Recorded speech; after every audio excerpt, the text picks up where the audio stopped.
Assalamualaikum warahmatullahi wabarakatuh. Jumpa lagi dengan saya Aldi di channel Mereka Ada.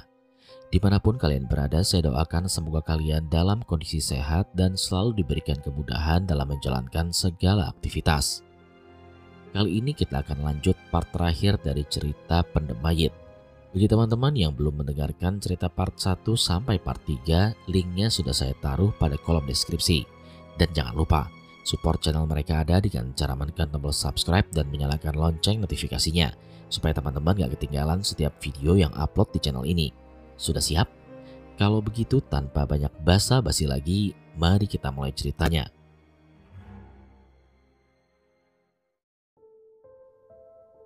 Langit menunjukkan pesona redupnya. Di depan rumah, Wak Salim masih melakukan pembelaan terhadap dirinya yang sering menjadi pusat obrolan oleh Ibu Nani.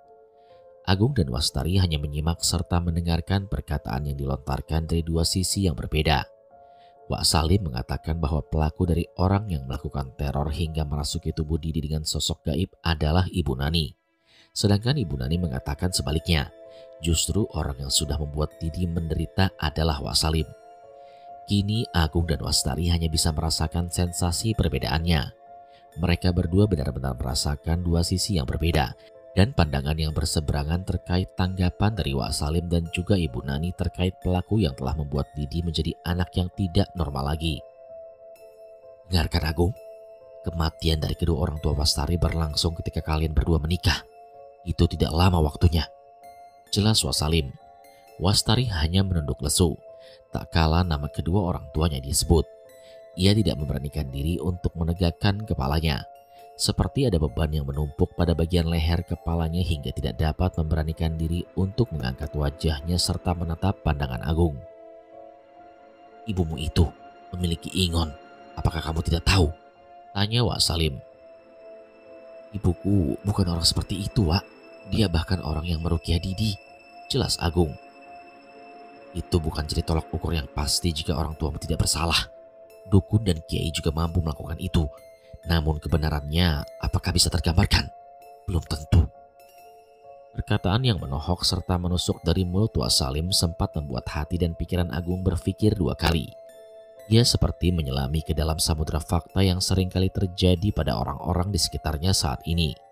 Sampul yang bagus bukan berarti memiliki isi yang mulus. Begitupun sebaliknya. Namun yang menjadi pertanyaan, apakah ada istilah sampul yang jelek sudah pasti memiliki isi yang kotor? Perdebatan keduanya kembali berlangsung. Wastari yang sudah tidak tahan dengan pembelaan dari masing-masing orang terdekatnya, ia pun lebih dulu memasuki mobil dan menutup kedua telinganya dengan menggunakan bantal. Sesaat di mana dirinya sedang dalam keadaan hening dan tak lagi mendengarkan segala ocehan dari Wak Salim dan juga suaminya, tiba-tiba dia mendengar sesuatu dari belakang. Selamatkan anakmu. Ganjil mayit bersama dengan Ireng akan mengincar keluargamu. Sontak Wastari langsung membuka kedua matanya. Ia segera melihat keluaran mobil. Di luaran terdapat seorang nenek tua yang sedang membelakangi tubuhnya. Lalu kedua tangannya ditampakkan sembari memegangi sesuatu berwarna merah yang tampak sedang bergerak-gerak. Jantung. Tidak berselang lama nenek tua itu memakan jantung tersebut dengan lahap. Ternyata istilah katak yang dimakan oleh nenek tersebut adalah jantung dari manusia. Bisa dibilang setiap katak yang dimakan oleh sosok yang menyerupainya adalah tiap korban yang nantinya akan dijadikan tumbal. Wastari berteriak kencang karena ketakutan. Agung dan Wak Salim segera menuju mobil dan menanyakan kepada Wastari terkait apa yang baru saja terjadi kepadanya. Kamu kenapa, Dek? Tanya Agung. Wastari masih terus berteriak. Ia bahkan tidak menginginkan jika Didi menjadi korban tumbal dari pesugihan yang entah sampai sekarang belum diketahui siapa pelakunya. Wastari kenapa? Wak Salim hanya terdiam. Ia terus menutupi matanya dengan menggunakan bantal sembari menunjukkan jari telunjuk ke arah depan. Si Ganyir ada di sini. Sosok Ganyir mayit? Tanya Agung. Itu kiriman ibumu. Wak Salim langsung menatap Agung. Tatapannya benar-benar menandakan keseriusan dalam diri Wak Salim untuk membantunya. Bawa aku ke rumahmu. Kita selamatkan Didi. Jika memang apa yang dikatakan oleh Wak Salim benar, itu berarti orang di balik pembunuhan atas kedua orang tua Wastari adalah orang yang sama, yaitu Ibu Nani. Namun, apa motifnya? Apakah karena ketidaksetujuan antara kedua belah pihak? Atau memang ada sesuatu yang sedang diincar olehnya? Setelah diputuskan, Wak Salim pun akhirnya diperbolehkan untuk menuju ke rumah Ibu Nani dan di tempat di mana Didi berada. Mereka berangkat di saat kondisi Wastari benar-benar dalam keadaan yang membaik. Di saat mobil melewati rumah-rumah warga, Wak Salim sengaja membuka kaca jendela mobil. Di situ para warga yang awalnya dalam keadaan gembira, senang dan sedang bercengkrama, tiba-tiba mereka semua langsung terdiam. Tak kala Wak Salim memperlihatkan diri jika di dalam mobil tersebut terdapat dirinya. Wastari dan Agung yang hanya melihat fenomena tersebut merasakan kebingungan. Mengapa Wak Salim seperti sosok yang ditakuti oleh para warga desa? Semua warga desa di sini umumnya memiliki ketakutan yang sama, Gung, ucap Wak Salim kepada Agung. Ketakutan yang sama? Apa memangnya, Wak? Jika kamu memiliki sebidang tanah yang ditumbuhi padi, mungkin harapanmu tidak ingin jika padimu hangus terbakar atau rusak terkena hama, kan? Tanya Wak Salim. Agung hanya mengangguk. Kini ia mengerti apa yang dimaksud oleh Wak Salim terkait istilah yang baru saja dikatakannya. Tapi aku belum menemukan orang yang dimaksud oleh Wak Salim. Wak Salim kembali terdiam. Suasana kini menjadi hening. Yang mereka dengarkan kali ini adalah suara bising dari kendaraan yang padat di jalanan pantai utara. Semestinya yang baru saja dikatakan oleh Wak Salim adalah sebuah kunci untuk menemukan siapa pelaku sebenarnya. Setelah hampir 5 jam perjalanan, mobil memasuki tempat di mana rumah Ibu Nani berada. Ini mungkin pertama kalinya bagi Wak Salim memasuki sebuah tempat yang tampak sejuk. Akan tetapi tatapan Wak Salim hanya tertuju pada luaran. Ia seperti sedang mengingat sesuatu yang menjadi masa kelam bagi dirinya sendiri. Setibanya di sebuah rumah, mobil pun terhenti. Agung segera mematikan mesin mobil. Wastari tampak lebih baik dari sebelumnya. Mereka pun bersiap-siap untuk keluar mobil. Akan tetapi segerombolan orang segera menyerbu mobil Agung dan memintanya untuk segera dibuka. "Pak, buka, buka." "Sebentar, ada apa ini?" tanya Agung sembari membuka kaca jendela mobil. Agung, Wastari dan juga Wak Salim tampak kebingungan dengan kehadiran segerombolan orang yang tiba-tiba saja memintanya untuk segera keluar dari mobil. Mereka pun akhirnya turun dari mobil. Wastari merasakan firasat yang tidak enak dengan pandangan dari orang-orang sekitar rumah Ibu Nani yang nampaknya wajahnya penuh dengan ketakutan. "Apa anak bapak yang bernama Didi?" "Benar, dia anak saya. Ada apa memangnya?" Begini Pak, kita ngobrolnya di rumah saya saja ya Pak," jelas salah seorang warga. "Sebentar, apa maksudmu? Anak saya di rumah bersama dengan ibu saya. Apa yang terjadi kepada mereka berdua?" tanya Agung dengan nada penuh amarah. Orang itu kemudian menghela nafas panjang.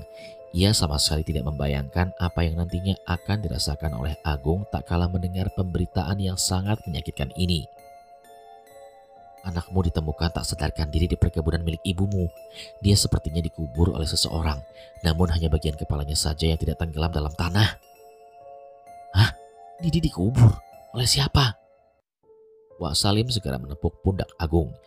Tampaknya akan lebih baik jika pembahasan ini dilakukan di sebuah ruangan khusus agar nantinya bisa memberikan sebuah solusi yang baik bagi semuanya. Sementara itu saat Agung dan Wastari menuju ke sebuah rumah, Wak Salim hanya tertuju pada rumah Ibu Nani. Ia merasa jika pelakunya dari penguburan Didi yang ditemukan oleh para warga adalah Ibu Nani sendiri. Sampai kapan dendammu akan terbalaskan? Di salah satu rumah seorang warga, Agung dan Wastari diberitahu terkait kondisi Didi saat ini. Mereka tidak menyangka jika Didi ditemukan dalam keadaan pingsan di perkebunan milik orang tuanya. Dan bukan hanya itu saja. Seluruh tubuh Didi terkubur dan hanya menyisakan bagian kepalanya saja. Agung hanya bisa menangis tak kala mengetahui kondisi anaknya yang sudah lemah lunglai tak berdaya. Berbeda dengan Wastari, ia justru menanyakan sesuatu yang memang sangat penting untuk dibahas terkait kejadian yang baru saja menimpa anaknya sendiri. "Tapi, apakah bapak-bapak tahu di sini, di mana Ibu Nani sekarang?" tanya Wastari. Pertanyaan dari Wastari membuat para warga saling menatap satu sama lain.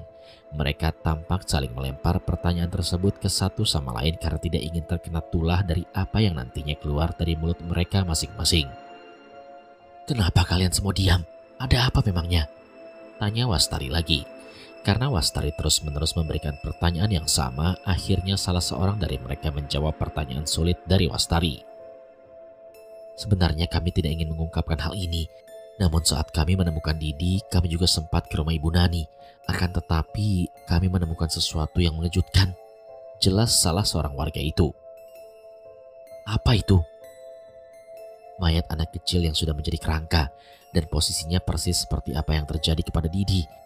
Mayat tersebut dibiarkan dipendam di dalam tanah hingga keseluruhan tubuhnya berubah menjadi tulang. Di saat obrolan semakin memanas, tiba-tiba saja pintu dibuka oleh seseorang. Sembari menatap yang lain, orang tersebut hanya tersenyum kepada Wastari dan juga para warga yang lain. Wak Salim, ada apa? Jadi kalian sudah tahu kan siapa pelakunya? Apa maksudnya, Wak? Tanya Wastari dengan nada yang tidak stabil. Mertuamu melakukan pandem mayit. Dia juga mengirimkan sosok Ganyir itu ke desa kita. Belum lagi dia telah memfitnahku dengan penilaian yang salah. Agung yang kebetulan sedang berada di kamar tiba-tiba keluar. Ia pun kemudian mengusap kedua matanya yang telah berurai air mata. Mas, ucap Wastari. Jadi apakah ibuku pelakunya, Wak? Tanya Agung kepada Wak Salim. Wak Salim hanya mengangguk. Ia kemudian meminta kepada Agung dan juga Wastari untuk tinggal di rumah warga tersebut. Pasalnya setelah Wak Salim mengecek seluruh bagian rumah Ibu Nani, ia tidak mendapati Ibu Nani berada di rumah tersebut. Melainkan yang ia temukan adalah kerangka-kerangka manusia yang sudah dipendam di salah satu liang lahat. Karena tidak ingin menimbulkan keributan, akhirnya Wak Salim meminta kepada para warga untuk mengubur kerangka-kerangka itu di tempat pemakaman umum. Setelah semuanya selesai, mereka pun kembali menempati rumah Ibu Nani untuk membongkar semua praktik ilmu hitam yang dilakukan oleh Ibu Nani. Malam harinya Wak Salim menceritakan perihal praktik ilmu hitam yang dilakukan oleh Ibu Nani kepada Didi dan juga kepada kedua orang tua Wastari. Ibu Nani itu adalah orang yang tidak menyetujui pernikahan kalian berdua. Hal ini disebabkan kedua orang tua Wastari adalah musuh dari bapakmu, Gung. Jelas Wak Salim. Mengetahui hal tersebut, Agung dan Wastari langsung mengingat perihal apa yang pernah disampaikan oleh Ibu Nani dulu. Ibu Nani pernah mengatakan kepada Agung dan juga Wastari bahwa dirinya memiliki musuh yang berada di daerah Jawa Tengah. Pikir Agung dan Wastari adalah musuh yang dimaksud oleh Ibu Nani adalah orang terdahulu yang mungkin memiliki masa lalu tertentu dalam kehidupannya. Ternyata ikatan mereka nyambung terhadap masa kehidupan selanjutnya. Mereka juga tidak menyangka bahwa kedua orang tua Wastari adalah musuh dari orang tua Agung. Karena itulah, saat pernikahan digelar, Wak Salim memilih untuk tidak ikut serta dalam acara sakral tersebut. Ia lebih memilih untuk berdiam diri di rumah dan menjaga rumah dibanding harus berurusan dengan kedua orang tua Agung yang disinyalir masih memiliki pegangan kuat terhadap ingon-ingon peliharaan. Si Ganyir adalah ingon dari kedua orang tua Agung. Karena itulah mereka membunuh kedua orang tua Wastari untuk selanjutnya bisa menghancurkan keluarga kalian. Namun karena kalian ditakdirkan untuk berjodoh, apapun halangan dan rintangannya semua tidak berarti. Atas penjelasan detail dari Wak Salim, Agung pun semakin paham. Ia semakin paham kenapa dirinya dilarang untuk menikahi Wastari kala itu. Alasan utama dari apa yang diinginkan oleh kedua orang tuanya adalah karena bedanya adat mereka. Akan tetapi kala itu Agung tidak berpikir bahwa adat adalah salah satu hal yang menjadi pusat ketidaksetujuan pernikahan itu dilangsungkan. Ternyata masa lalu antara kedua orang tua mereka saling mengikat, di mana kedua orang tua dari Agung tidak ingin menikahinya dengan Wastari karena kedua orang tua Wastari juga memiliki pegangan tertentu, dan hal itu membuat bentrokan antara keduanya. Memang tidak munafik jika kedua orang tua Wastari adalah dua orang yang terpandang di desa. Hal ini dikarenakan kedua orang tua Wastari dulunya adalah mantan seorang dukun desa yang telah membuat ketakutan banyak orang. Tidak heran, hal ini menjadi ancaman bagi keluargamu, Gung. Jelas Wak Salim. Fakta demi fakta telah diungkapkan oleh Wak Salim. Jalan satu-satunya untuk sekarang adalah menyelamatkan Didi yang mungkin saja menjadi incaran ingon dari sosok tersebut sebagai Ganyir. Malam itu mereka berdua memutuskan untuk beristirahat. Didi berada di pelukan Wastari dan Agung. Wak Salim tidur di kamar sebelahnya yang dulunya sebagai kamar khusus tamu yang datang ke rumah. Tengah malam suara bising mulai terdengar. Dari mulai suara benda-benda yang berjatuhan ke atap rumah. Lalu ada suara cakaran dari luaran. Suara orang yang sedang mencangkul tanah hingga suara familiar yang membuat mereka semua terbangun. Suara itu merupakan pertanda akan munculnya sosok yang disebut sebagai Ganyir. Saat mereka terbangun, lampu rumah tiba-tiba saja padam. Agung dan Wastari langsung terbangun. Mereka sempat kebingungan terkait keadaan lampu yang tiba-tiba saja padam. Namun di luar itu, mereka menjadi panik tak kala Didi sudah menghilang dari pelukan mereka. "Mas, Didi kemana?" "Aku nggak tahu, Dek. Tadi kan kita peluk bareng-bareng." Mereka berdua semakin panik. Wastari segera keluar dari kamar dan Agung pun menyusul Wastari yang menerobos kegelapan rumah seorang diri. Di, kamu di mana, Nak?" Saat Wastari melewati kamar Wasalim, ia mendengar suara aneh dari dalam kamar Wasalim. Suaranya seperti orang tua yang sudah serak. Wasalim?" Agung segera menghampiri Wastari yang berdiri tepat di hadapan kamar Wasalim. Ia juga mendengar suara yang sama seperti apa yang didengar oleh Wastari. "Itu suara apa?" tanya Agung. Pintu kamar tiba-tiba saja terbuka.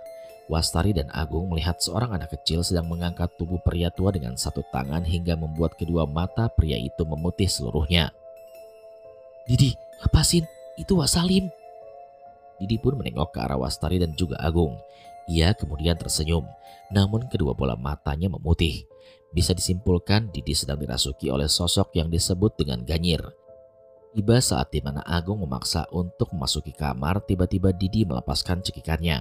Tubuh Wak Salim jatuh ke lantai. Tubuhnya langsung melemas. Kedua tangannya juga memegangi leher yang sudah digenggam kuat selama beberapa menit terakhir. Sementara Didi, ia langsung jatuh pingsan. Lampu kembali menyala seperti semula. Sosok yang merasuki tubuh Didi pun keluar dengan sendirinya. Malam itu Wastari dan Agung segera merawat Didi dan juga Wak Salim. Mereka berdua benar-benar kecolongan tak kala sosok Ganyir itu merasuki kembali tubuh Didi dan hampir membunuh Wak Salim. Jika telat, mungkin saja Wak Salim akan meninggal dunia karenanya. Tubuh Wak Salim yang sudah tua renta mana mungkin bisa menahan cekikan itu hingga selama itu. Namun yang menjadi hal yang tidak terduga adalah tak kala Didi mengangkat tubuh Wak Salim dengan satu tangan, lalu tersenyum ke arah Wastari dan juga Agung. Keduanya benar-benar merasakan kengerian tak kala sosok yang merasuki Didi benar-benar mengetahui apa yang akan diperbuatnya saat itu. Pagi harinya Didi dan Wak Salim masih beristirahat di rumah.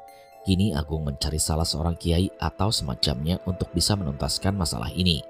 Ia tidak mau jika keluarganya terus-menerus mendapatkan teror yang sama bahkan lebih membahayakan.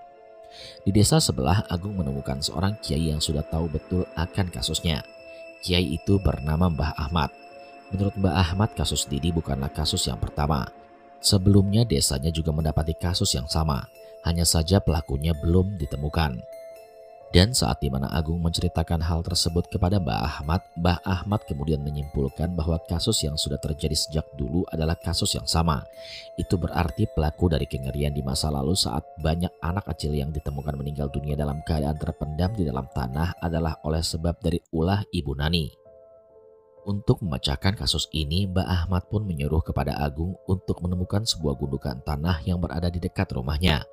Ia kemudian meminta kepada Agung untuk menggali gundukan tanah tersebut untuk nantinya dikumpulkan tulang belulang yang ia maksud.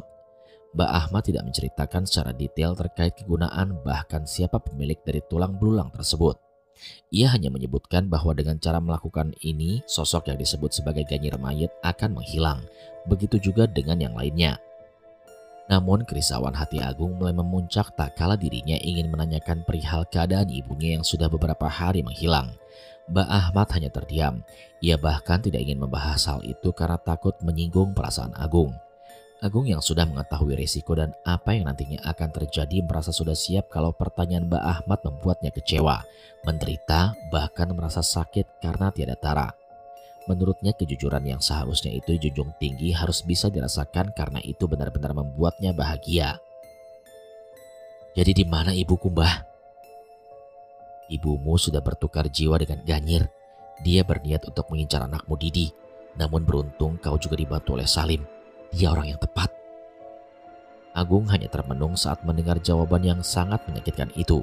Baginya kesalahan yang terjadi pada masa lalu adalah sebuah pelajaran besar untuk nantinya kembali dipelajari di masa yang sekarang atau yang akan datang. Setelah semuanya apa yang dikatakan oleh Mbah Ahmad telah selesai, Agung pun segera mencari petunjuk yang diinginkan oleh Mbah Ahmad kepadanya. Ia kemudian mencari gundukan tanah di dekat rumahnya dan ternyata dia menemukan sebuah gundukan tanah yang sudah lama. Agung pun segera menggali gundukan tanah itu sampai dirinya menemukan tulang belulang. Tulang itu dikumpulkan menjadi satu dan diberikan kepada Mbah Ahmad. Malam harinya Mbah Ahmad mendatangi rumah Agung. Ia kemudian meminta kepada Agung untuk menyaksikan hal yang tidak pernah ia ketahui sebelumnya. Ibumu itu sedang terpasung di sebuah tempat yang tidak bisa dijangkau. Aku tidak bisa menjamin dia akan selamat, namun insya Allah bisa ditemukan. Maksudnya apa, Mbah? Mbah Ahmad hanya terdiam. Ia kemudian membakar tulang belulang itu di atas bara api yang menyala. Dan tidak berselang lama, Agung dan Mbah Ahmad langsung tertuju pada satu titik. Mereka tertuju pada sebuah sosok hitam yang sedang memeluk seorang wanita yang menggunakan kain adat Jawa. Wanita itu tampak menangis karena berada dalam pelukan sosok Ganyir itu. Agung hanya terdiam tak kala mengetahui jika si wanita tersebut adalah tumbal dari si Ganyir. Ternyata usut demi usut Ibu Nani sengaja melakukan hal ini demi mendapatkan apa yang dia mau. Dia juga berkeinginan ada penukaran jiwa antara dirinya dengan orang lain. Karena itulah Ibu Nani sengaja menyuruh Agung dan Wastari untuk menuju rumah Wak Salim. Hal ini dikarenakan agar Ibu Nani bisa menggantikan tubuhnya secara utuh dan menjadikan tubuh yang lain sebagai tebusan dari itu sendiri. Setelah semuanya usai, mereka pun kembali ke rumah masing-masing. Namun pagi harinya rumah mereka kembali digedor-gedor oleh para warga. Agung dan Wastari pun keluar dari kamar dan berusaha menemui mereka semua. Tak kala di mana mereka semua keluar dari rumah, mereka mendengar kabar yang sangat mengerikan. Pak, ada Ibu Nani. Di mana? Dia ditemukan di sebuah makam. Seluruh tubuhnya terpendam kecuali bagian kepalanya saja. Mendengar hal tersebut, Agung dan Wastari segera ke TKP. Saat mereka tiba di sana, mereka melihat kondisi Ibu Nani yang sudah mengagetkan. Saat tubuh Ibu Nani diangkat, mereka sudah merasakan hal yang sangat berbeda. Tubuh Ibu Nani benar-benar memiliki bau yang sangat busuk. Selain itu, bagian tangan dan kakinya tidak bisa digerakkan. Atas kejadian tersebut, Didi dan Wak Salim menjadi sembuh. Ternyata pelaku dari semua apa yang sudah terjadi adalah Ibu Nani. Ibu Nani berkeinginan untuk menumbalkan Didi namun tidak bisa. Ia pun akhirnya diketahui meninggal dunia tak kala Didi dan juga Wak Salim menjadi sembuh seperti sedia kala.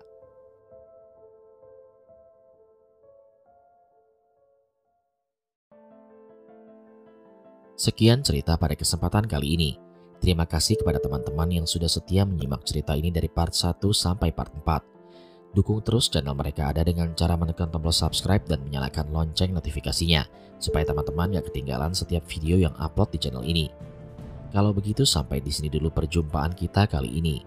Sampai bertemu pada episode selanjutnya. Saya Aldi pamit undur diri dari hadapan kalian. Wassalamualaikum warahmatullahi wabarakatuh.